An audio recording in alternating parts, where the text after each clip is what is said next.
اب ایک بات بولو، اب تو گیس سب کے گھر میں گیس ہے نا جی، اب گیس بھی شارٹیج چل رہا ہے. پہلے گیس سے پہلے کیا رہتا تھا؟ بولیے بڑے لوگ بولیے. لکڑی کا چولہا رہتا تھا نا. آپ بولو لکڑی کے چولہے میں وہ جو کچن ہوتا، وہ کمرے کا حل کیا ہوتا؟ بولو آپ بولو، بولنا، میں بھی بولتا ہوں آپ بھی بولنا. کیا ہوتا بولو؟ کالا ہو جاتا. آپ بولو ایک دن میں کالا ہوتا، سلولی اثر پڑتا نا. تو اسی طرح بزرگوں اور دوستوں، جہاں ہم آگ جو ہے چولہے کی لکڑی جلاتے ہیں ہم چولہے میں، وہ دھواں اڑ کے اس کے اوپر کا حصہ کالا ہو جاتا، آہستہ آہستہ بازو کا حصہ کالا ہو جاتا. ایک دن میں نہیں ہوتا، آہستہ آہستہ ہوتا، یہ اثر آہستہ آہستہ پڑتا ہے.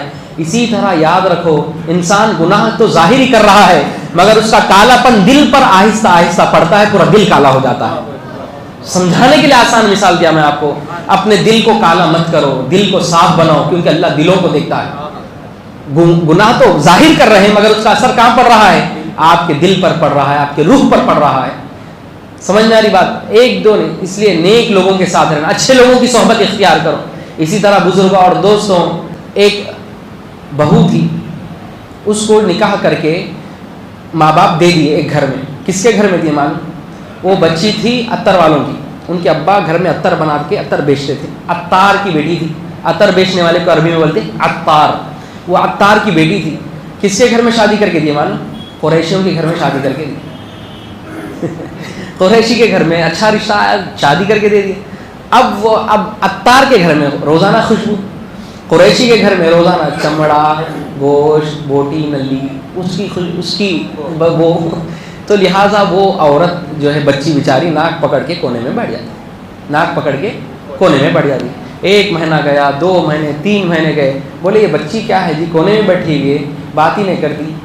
ساس بولے تو بولے نہیں اماں، میرے کو وہ نہیں جمتی، میں خوشبو میں رہ کے پل کے بڑی ہوئی سو بچی ہوں، بچپن سے خوشبو سونگا ہے ہمارے ابا. اب آپ بدبو میں تو کہاں سے برداشت ہوتا نہیں ہوتا. 4تھا مہینہ آیا، 3 مہینے ہو گئے، 4تھا مہینہ مکمل آیا. بولے کہ امی اب وہ نہیں آ رہی، دیکھو میں پورا گھر صاف کر دی. بولے پہلے میں جب نہیں آئی تو وہ آ رہی تھی، اب وہ نہیں آ رہی، میں پورا گھر صاف کر دی. تو ان کی ساس بولے بیٹا جب یہاں آئی تھی تو 3 مہینے ایسی دکھا میرے کو، 4تھے مہینے میں خوش ہو گئی کہ گھر صاف ہو گیا، مگر ایسا نہیں ہے. تمہاری ناک وہ سن کے عادی ہو گئے. فرمایا وہ سن کے عادی ہو گئے. تو بزرگ اور دوستوں، جب بندہ اب وہ سن کے عادی ہو گئے تو اب وہ نہیں دکھتی، اس کو بدبو نہیں دکھتی. ایک نئے آدمی کو لائے تو محسوس ہوتا رہی یہاں بدبو آ رہی ہے. روزانہ وہی گھر میں رہنے والوں کو محسوس نہیں ہوتا. تو اسی طرح آدمی گناہ کرتے رہتا، اس کو محسوس نہیں ہوتا کہ میں گناہ بھی کر رہا ہوں، میرا دل کالا ہو رہا، میں گناہ کر رہا ہوں، میری روح گندی ہو رہی، محسوس نہیں ہوتا. اس لیے فرمائے نیک لوگوں کی صحبت میں رہو، اچھے لوگوں کی صحبت. بروں کو چھوڑو، زندگی پر پچھتاؤ گے. برا دوستانہ زندگی بھر پچھتائیں گے، یاد رکھ لو.